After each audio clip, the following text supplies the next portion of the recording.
من الجنة والناس صدق الله العظيم.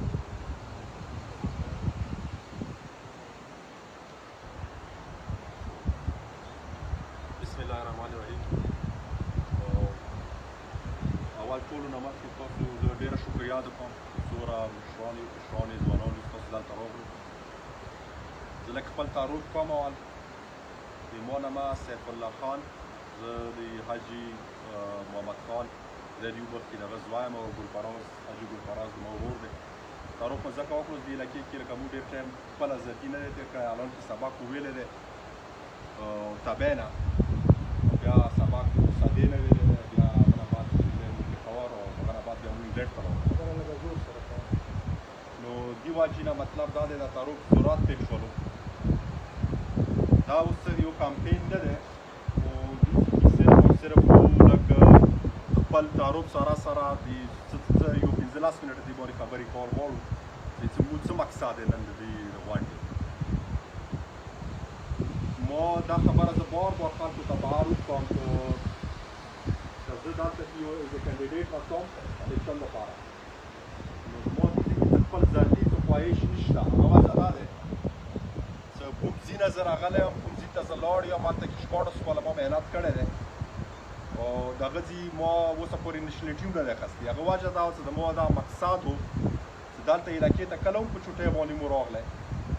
نو دې ځای کې به بیا مو څه خلک لیدلی، ځوانان مې لیدلی، بیا به مو دا سوچ فکر کولو چې نه دې علاقې ته به یو ټایم به داسې راځي چې موږ به واپس راځو، دا څومره زده کړه مو کړې دی بهر، دا به مو دې علاقې کې د مو ځوانانو لپاره د مو کوم نسلونه دي دې ټیکولو لپاره به مو خپل دي کې خپل یو چې کوم کوشش دی هغه به مو کوو. نو په دې علاقې کې ډېرې مسلې مسایل دي، لکه زه څه بهر نه راشم دلته کې چې زه وکسم، مطلب دا دی بیا پته لګېږي سړي ته چې د موږ علاقه د موږ قومونه څه صورت حال دی، چې بهر بیا لاړ شي، بیا که دې علاقې نه ته پېښور ته ولاړ شي، بیا پېښور نه ته لاړ شي اسلام آباد ته، اسلام آباد نه ته انګلینډ ته لاړ شي، خو بیا ډېره لویه خبره ده. زه خپله د چې زموږ دا کومه علاقه ده دا پاکستان نه ومو تقریبا 20 کاله کم از کم وروسته یو. دغه وجه دا دی چې نن هم دې ځای کې سیګنل نشته. ګوره زه بهر وم یو څو هفتې مخکې، د دنیا هر قسم ته سهولت شته چې دلته ته راشي بیا ته وکسې چې یاره مطلب دې علاقې کې څه صورت حال روان دي. سړی مطلب شپې چې بېله کښېني هغه ته سوچ ورځي، فکر ورځي چې دا مو کومې دنیا کې اوسو. ځوان وړکي دي، هغوی ته به یې څه سکول کالجونو هوم ورک پېر کړی وي، هغوی سره څه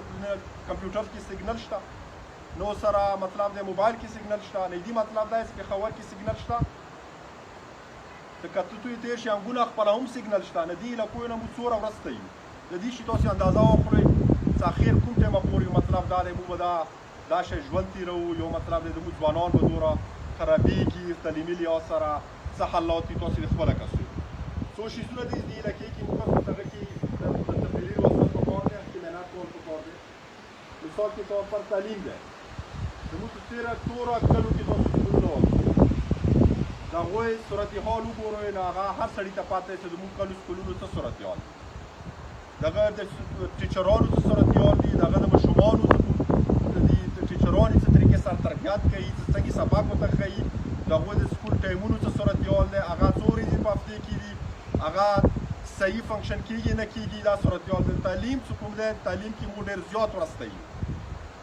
تعلیم کې مو دومره وروسته یو، دومره که تاسې بهر وګرځئ، بهر دنیا وکسئ، دا علاقه وکسئ، نو سړی شپې څه کښېني یقین وکړه ژړا ورځي خلکو ته،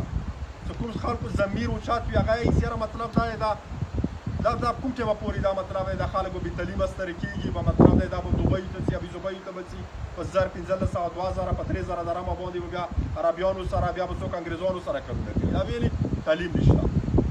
که دی هم انګریزی کې ورته چې کوالټي تعلیم، ښه تعلیم شته، صحت حوالې سره د څومره لوکل PHUs دي نو تاسو ته پته یې هغوی څه صورت حال یو نه ډاکټر شته ورکې، که ډاکټر دی ورکې نه دهي شته ورکې، که ایمرجنسي دی د شپې مطلب شپې 8 بجې هم مزدګار که چاته څه تکلیف شي هغه به کوشش کوي چې سادې ته که سادې ته نه یا به پېښور ته ځي. صحت هم زموږ سهولتونه اوس ټول مخامخ دي. دلته اوس کسو ځوانان دي، زه دلته میلاوې کوم مختلف قسم ته اور کې راځي، زه هېڅکله ورسره میلاو شوم نه پوښتنه کوم ته څه شی کوې، ما ته دی چې ما شپړاسم پاس کړی دی څه شي کې د پاس کړی دی جیولوژي کې د پاس کړی دی ته چې کوې ما شپړاسم پاس کړی بزنس ایڈمنسټریشن کې دا ډیګرې دي مختلف بیا څونه پوښتنه کې څه کار کوې هغه دی څه نه بیا دغه ماته دا ومایي چې ما دواړو نو یوه ماسټر کړی بډو ماسټر کوي مو ور درې بېروزګاره یي نو زه دا سوچ کوم چې مخکې نه نه لاس پره مخکې مو خلکو ته دا چیغې والې ستاسې سبقونه ویل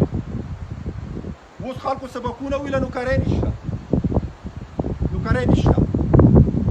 زه بیا دا سوچ کوم چې نن نه لاس کاله بعد به دا وخت رسېږي چې پلاران به بیا خپلو بچیو ته یایي چې یاره درو باندې خو سبق ویله درې بېروزګاره دي دا ته یې مه یایه ویلي چې دا درې هم بېروزګاره دي ته به هم بېروزګاره شي د مو ترجیح دا دی چې څومره دلته کې ځوانان نسل دی مخکې بلدیاتو نظام روان دی مو سره ډېرې لویې لویې ویکنسۍ دلته رسي مو ترجیح دا دی چې دغو خلکو ته مو روزګار ورکړو روزګار که دیو ته مو روزګار ورنه کړو د دیو تعلیمونو څه فایده شوه چې مطلب دا دی دیو سره د خپلو د جیبونو خرچې پیسې نشته فایده یې څه شوله بیا د دیو سبقونو فایده څه شوه ټیک دی سبق خلک نوکرۍ ته نه وي خو که یو کس دی هغه نوکري کوي که د میاشتې یو 150,000 روپۍ ګټي خو کور ته یې سپورټ میلوي که دې دپاره موږ کوشش دا کوو چې ګوره زه د نه وم دا د زه نه یم چې یاره زه راغلی یم زه یو کنډیډیټ یم زه د خامخا مطلب د ایم ایل اے جوړ شم نه موږ په کار دی چې هر سړی دې باندې یو سوچ فکر دې نه بعد وکړو چې موږ ته څوک راستل په کار هر سړی دې موږ دې باندې سوچ فکر وکړو دا خو نه دی چې کس راغللو 5 کاله یې تېر کړلو یو د هغه خپل ذاتي فایدې دي یو یې داسې څه روزګاري فایدې دي هغه یې واخیستلې بیا غایب شو کار ونه شو موږ ته ټولو ته قومونو ته دا سوچ کول پکار دی که هغه کې نسوان طبقه دی که هغه کې بزرگ دی که هغه کې مطلب کومه طبقه دی که زموږ خویندې هم دي موږ ته دا سوچ کول پکار دی چې ګوره مخکې موږ ته څوک راوستل پکار دي دلته که قومونو یو مشترکه کس راوستلو زه دا هم درته وایم چې هغه هر څوک دی هغه کمپین کې به اول زه وم پکار دی دا هم وشي دې باندې موږ تاسې سوچ فکر وکړو چې یو کس راولو که هغه هر څوک دی اول حال به دغه کمپین زه چلم ویلي چې هغه د قومونو یو مشترکه کس دی هغه به کار وکړي که همداسې مو مطلب دی خلک راولو 15 کاله هغه تېروي یا کار ونه شي نو اخري د ټول نه زیات پریشر د په ځوانانو باندې راشي چې کومه غریبه طبقه دی په هغوی باندې پریشر راشي که موږ خو ګوره ذاتي خپله دا سوچ دی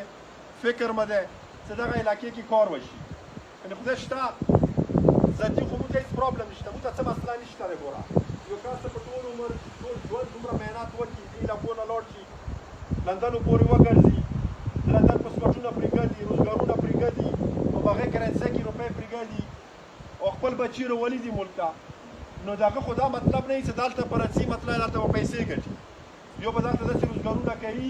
چې هغه سیاست وجې نه هغوی ته فایده میلوېږي نو موږ خو داسې هېڅ سوچ فکر نشته دی نه د خدای موږ ته دا توفیق راکړي چې یاره مطلب دا د دې علاقې د ماشومانو د یتیمانو فنډونه وکړو یو به دا سوچ وکړو خو موږ دې نه بعد دا غواړو چې یاره اوس دا ضلع هم جوړېږي لګیا دی بلدیاتو نظام دود جوړېږي لګیا دی کم از کم نوي نوي چهرې دلته راشي نوي نوي خلک راشي که هغه د هر څوک وي که هغه سره آیډیا دی هغه د راشي کار دی کوي پروجیکټ دی کوي په کار دی موږ سپورټ که هغه سره ښه سوچ دی ښه فکر دی په کار دی هغه موږ سپورټ په دې چې که موږ تاسې نږدې دا وګورو دا د پراچینار حلقه وګورو نو که موږ تاسې ځانونه دیو سره وسم ګوره د موږ تاسې تعلیمي لحاظ هلته وګوره موږ ډېر زیات ورستی ویلې چې د موږ چې کله الیکشن راشي د موږ د سوچ فکر بدل شي موږ د بیا دا سوچ کوو چې یاره دا برادري دی دا قوم دی دا قبیله دی زه خو دا یم چې یاره وخت دا وخت راغلی چې موږ تاسې سوچ وکړو دې نه بعد په کنډیډیټ باندې چې دا څوک دی دا څه کار کوي سبق یې ویلی دی نه یې دی ویلی پوهېږي د څه پروجیکټ یې کړی دی دا موږ ته څه فایده راکوي نه که داسې خلک موږ تاسې راولو نو دا به آینده 40-50 کالو پورې به همداسې مملات به چلېږي نه به تعلیم وي نه به صحت وي نه به روزګار وي خلک به تعلیم یافته کېږي هغه به مطلب دی تعلیم یافته وکړي مطلب هغه 15 کاله 10 کاله بېروزګاره تېر کړي هغه به دومره راتان شي چې هغوی به سوچ کوي چې د خپلو بچیو باندې مو سبقونه ویلي وي د دې دپاره موږ دا راغلي یو موږ دا یایو چې یاره مطلب دا دی موږ تاسې ټولو دې باندې یو سوچ فکر وي دا څه کمپین نه دی موږ صرف دې دپاره راغلي یو چې یاره مطلب دا دی تاسې دې متعلق یو ذهن یو سوچ جوړ شي چې یاره دا علاقه خو دې نه بدلول پکار دي کنه ګوره ټول عمر خو داسې ژوند مو نه شو تېروی دا خو ظلم دی دا خو زیاتی دی اوس ګوره ټول عمر به دا شی مو ژوند وي دا به د مو سوچ وي دا به د مو فکر وي دنیا ته وګورې به هر څومره ترقي وکړله بهر ملکونه وګوره، یورپ ته تاسو وګورئ. زه خو دا علاقه یورپ ته نه سمم، خو زه تحقیقات خبره کوم چې زه ګرځم دا علاقې ته زه کس وم چې زه بهر انګلند کې بیا ګرځم. زه ته یقینا سره یم چې دا علاقې چې انګلند کې بعضې علاقې د هغوی نه داخل دي. خو چې موږ وروسته پاتې شو د هغه وجه دا دی چې زموږ سوچونه هغه ځای ته ونه رسېدلو چې موږ سوچ وکړو چې یاره موږ ته څوک پکار دي دلته، کوم سړی پکار دی، دغه څه ویژن دی، دغه څه سوچ دی. موږ دا ګوره هلته اوس یو ساده کې هسپتال جوړوو، دغه خاص مقصد دا و. هسپتال څه داسې غوټ هسپتال نه دی چې سړی وایي چې یاره دا یو به شفاو هسپتال وي. خو موږ چې انګلنډه کله هم راغلي یو دلته کې موږ کې ناست یو پسېدلي یو، خلک مو لیدلي دي، انتهایی بېچیني پریشاني. موږ سوچ کړی چې یاره دلته موږ څه وکړو اخر په دې چې مړ شي هم که زه لندن کې 15 کاله نور تېر کړم شل چې مړ شي هم تابع ته دروړي که ښایي به تابع کړي. موږ دلته چې کله هم دې باندې سوچ کړی چې یاره موږ به یو تعلیم او صحت کې به کار کوو. هغه بیا شروعات مو صحت نه وکړل. موږ ته مختلف قسم د خلکو دلته خبرې وکړې اول کې چې ګوره دا ډېر لوی انویسټمنټ دی، دا تاسې ما کوئ پېښور کې پلازې واخلئ، په دې باندې تاسې 2-3 پلازې کېږي پېښور کې واخلئ، دې باندې تاسې مارکېټونه واخلئ. موږ سوچ وکړه چې نه به دې باندې پلازا کېږي، نه به دې باندې مارکېټ کېږي. دې ځای کې به دا فایده د دغې علاقې دغو خلکو ته رسېږي. ویلې چې همدې خلکو کې پیدا وې، همدې خلکو تا ته عزت ډېر کړو چې مړ شي هم دلته نه راوړي. بیا دا خلک رجمه کوي، دیو ته تیایي چې یاره ما ته ته دعا وکړه چې یاره خدای د پروردګاره دا سړی وبخښي.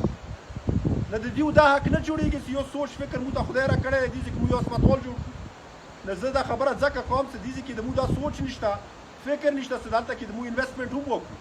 په کار دی چې دلته کې دې علاقې کې دین آباد خلک واړه واړه پروجیکټ